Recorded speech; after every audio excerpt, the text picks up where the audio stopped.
to one of the questions I'm going to ask you. So I don't know the exact stat, but I think Bangor had like 32,000 people for the population. Mm-hmm. And in the past 10 years, we've actually lost 2,000. And they think it was mostly people moving to Portland because Portland went up 2,000, Bangor got 2,000. Yeah. But was that something else that crossed your mind of like, okay, we're going to open business. Do we want to do it in Bangor, Maine? Like, did you have any moment of like... That is our struggle every day because we would prefer to not be in Bangor. I mean, Hawaii is a place that exists. Right. It's there. Well, you can fly to the plane. it's like, right, it's all those places. But we want to be able to have the ability to move if we want to. Obviously, my son is 12 in 7th grade. It'd be kind of a uphaul for him to go anywhere else.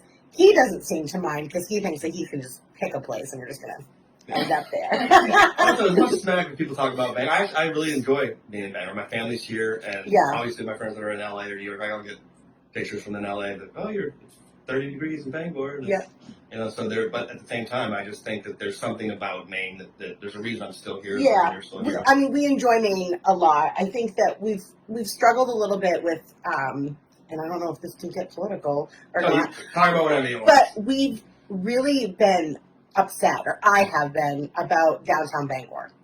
Yeah. I think that the people that are in charge have failed us when it comes to the buildings down there. Yeah. I think that you've got all these big buildings that are owned by, you know, millionaires that don't even live in Maine. Yeah. And the ones that do own the buildings in Maine have made them all better. You know, they've put businesses in them, but you've got these, you know, buildings that are falling apart and nobody's doing anything to them. There's storefronts that have nothing in them that can't have anything in them because nobody's putting the money into it, or the Historical Society won't let you change it.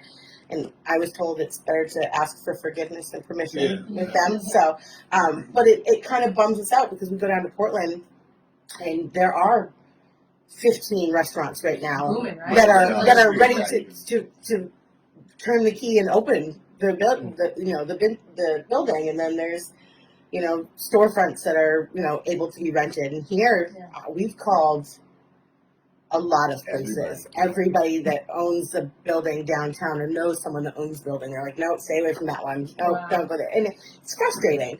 But then we've, you know, been in contact with Brewer, and they're just like, come to us. Like they really, they want they want new businesses and they want to help you. So it's kind of frustrating when we think about Bangor. We want the truck idea. Yeah, the truck idea. It's like we can go anywhere.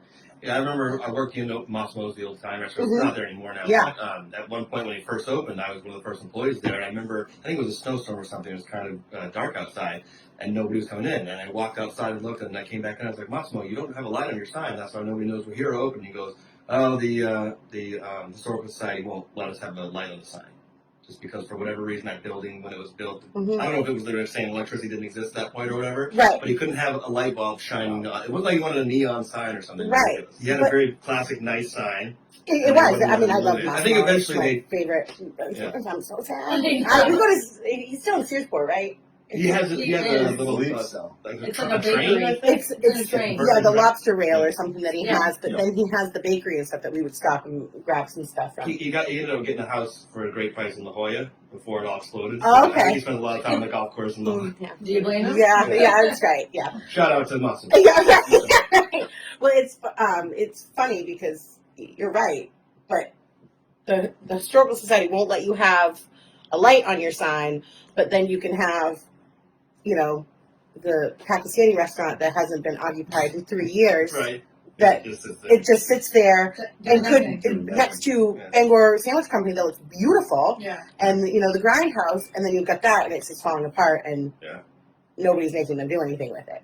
It doesn't make any sense to me. It blows my mind a little bit. So it's a little frustrating, but also, do you see photos of how it used to look down there? There were neon signs everywhere, and then over the Black Bear Brewing Building, there's a brick wall up above it where you could see an old Coca-Cola like painted billboard. Yep. It's like Bangor used to have all this stuff, so when they say like, "Oh, we want it to look like it did 100 years ago," it's like, well, it kind of looks neon lights. Exactly. Yeah, we did. We looked at actually Exchange Street was the first place that we looked for a brick and mortar, and we loved one of the buildings in there, but it did need, you know, a minimum of $200,000 to put into it, and if it's not our building, we don't own it. You know, it would be a great location. Yeah. Exchange Street could, blow up and everything like that, but it's not there. So, if we can make a food truck and, hey, if it gets huge and awesome, then, Absolutely.